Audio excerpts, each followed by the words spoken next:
श्री कृष्ण कहते हैं कि किसी भी तरह रिश्तों को बेहतर बनाने की सलाह आपकी अपनी समझ से ज़्यादा बेहतर कोई सलाह नहीं हो सकती। अलग अलग रिश्तों को अलग अलग तरीके से निभाने की ज़रूरत होती है। आप किस रिश्ते को कितनी अहमियत देते हैं यह आपके ऊपर निर्भर है। अगर रिश्ता आपसे छोटा है तो आप रिश्ते पे चिंता करें और उसकी वजह ज़रूर जानें। बिना वजह रिश्ते टूटते नहीं हैं, कुछ न कुछ वजह ज़रूर होती है। और रिश्ते बहुत नाजुक रेशम के धागे से भी कमज़ोर होते हैं, जो किसी भेदभाव या छोटी से छोटी गलतफहमी से टूट सकते हैं। तो बेहतर होगा कि आप अपने रिश्तों को बेहतर बनाने के लिए उनको उचित ऊर्जा दें और मान दें। ज़रूरत से ज़्यादा या ज़रूरत से कम व्यवहार से भी रिश्तों पर फर्क पड़ सकता है। सोचें, समझें, फिर फैसला लें। जब भी झगड़े की स्थिति आए तो आप अपने घर में एक नियम बना लीजिए कि जब तक एक व्यक्ति की बात खत्म नहीं होगी दूसरा व्यक्ति नहीं बोलेगा। एक दूसरे को समझने के लिए पूरा का पूरा समय दीजिए। ज़्यादा कोशिश अपनों को समझाने की नहीं, दूसरों को समझने की कीजिए। निसंकोच अपनी प्रकृति और स्वभाव के बारे में बातें कीजिए। नहीं तो कई लोगों को प्रकृति अर्थात नेचर से प्यार होता है, कई लोगों को भौतिक सुखों से प्यार होता है। दोनों में तालमेल बैठना बहुत मुश्किल काम है। धैर्य और एक दूसरे को समझना ही हल है।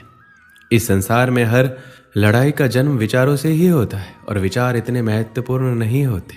इंसान लड़ाई करे इस बात को आप चित्त में बसा दीजिए। इसलिए ये अहंकारी और मूर्खों का है जो विचारों के लिए लड़ते हैं। इसमें ध्यान से अपना जीवन व्यतीत कीजिए।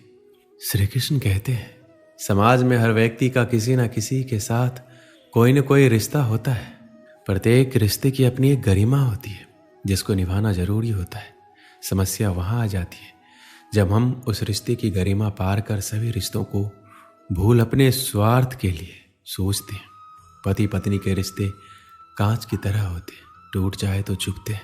इन्हें टूटने में एक पल और बनाने में बरसों लग जाते हैं। रिश्ते को बेहतर बनाने के तरीके, कोई रूठे तो उसे मनाना सीखो। रिश्ते तो मिलते हैं नसीब से, बस उन्हें खूबसूरती से निभाना सीखो। ऐसे में आज हम आपको रिश्तों को बेहतर बनाने के तरीके बताएंगे जिससे आप अपने रिश्ते में हमेशा नयापन बरकरार रख सकेंगे। रिश्ते में सबसे बड़ी चीज है भरोसा। एक दूसरे पर भरोसा करना रिश्ते का पहला कदम होता है। एक दूसरे की अहमियत को पहचानना। अक्सर ऐसा होता है कि हम झूठे स्वाभिमान के चलते अपने साथी की अपनी जिंदगी में अहमियत को स्वीकारते ही नहीं हैं। हम उससे भरोसे की उम्मीद तो करते हैं मगर उस पर भरोसा नहीं करते। अगर गौर करेंगे तो पाएंगे कि हम अपने ज़्यादातर रिश्तों में सिर्फ इसी कमी के चलते फासले बना लेते हैं।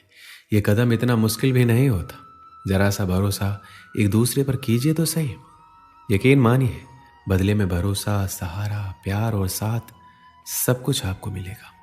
रिश्तों को बनाने के लिए आपको अपने खास लोगों के साथ बातचीत, हालचाल लेते रहना चाहिए। कभी कभी बिना काम का भी फ़ोन उठाकर यूं ही मौसम की खबर ले लेना चाहिए। मतलब जो वाकई में खास है उनको समय दीजिए। ज़्यादातर लोग आपसे आपके स्नेहपूर्ण और ख्याल रखने को हमेशा के लिए याद करते हैं। इसलिए छोटे छोटे तरीकों से भी पूछते रहें कि हाँ जी आप आज कैसे हैं। अक्सर लोग समय के साथ बदल जाने का आरोप लगाया करते हैं, इसलिए उनको अपनापन महसूस करवाएं। गलतियां करना और उनसे सबक सीखते रहना सबसे जरूरी है। सामने वाले के आत्मसम्मान को कभी ठेस ना पहुंचाकर आप उनका प्रेम और विश्वास दोनों हासिल कर सकते हैं। बाकी सबका अपना अनोखा तरीका होता है। हर एक रिश्ते की कदर कीजिए। रिश्ते अक्सर आपके व्यक्तित्व का आईना होने के साथ साथ आपके सुख दुख के साथी भी है। आप जिस तरह उनके साथ व्यवहार करेंगे आपको भी वैसा ही व्यवहार बदले में मिलेगा। रिश्तों को लेकर मेरी सबसे अहम सलाह एक ही है, आप अपने रिश्तों का ख्याल रखिए, वो भी आपका ख्याल जरूर रखेंगे। मैं अक्सर देखता हूँ कि लोग कहते हैं कि उनके कुछ रिश्तेदार उनके साथ अच्छा व्यवहार नहीं करते।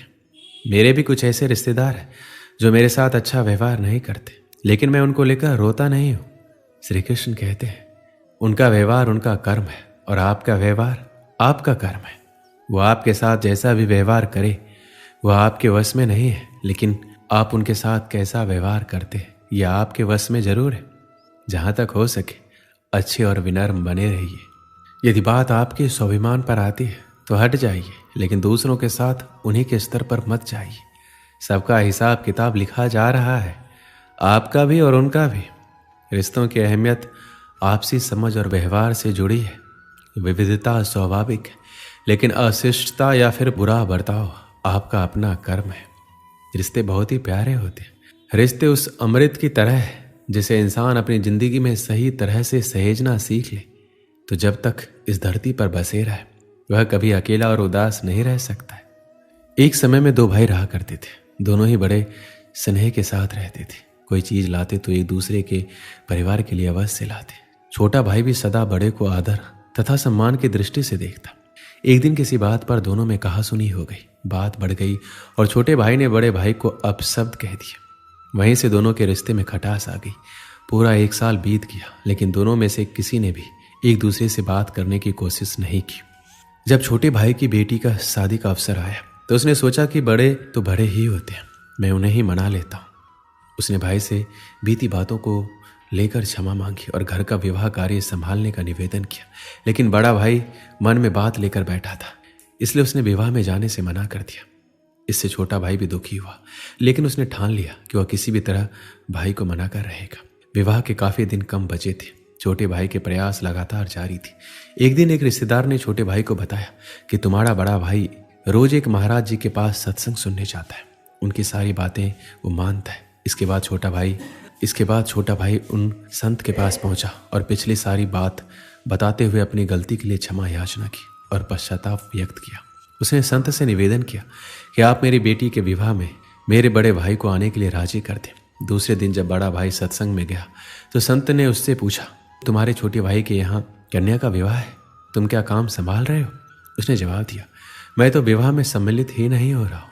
कुछ वर्ष पूर्व मेरे छोटे भाई ने मुझे ऐसे कड़वे वचन कहे थे जो आज भी मेरे हृदय में कांटे की तरह खटक रहे हैं।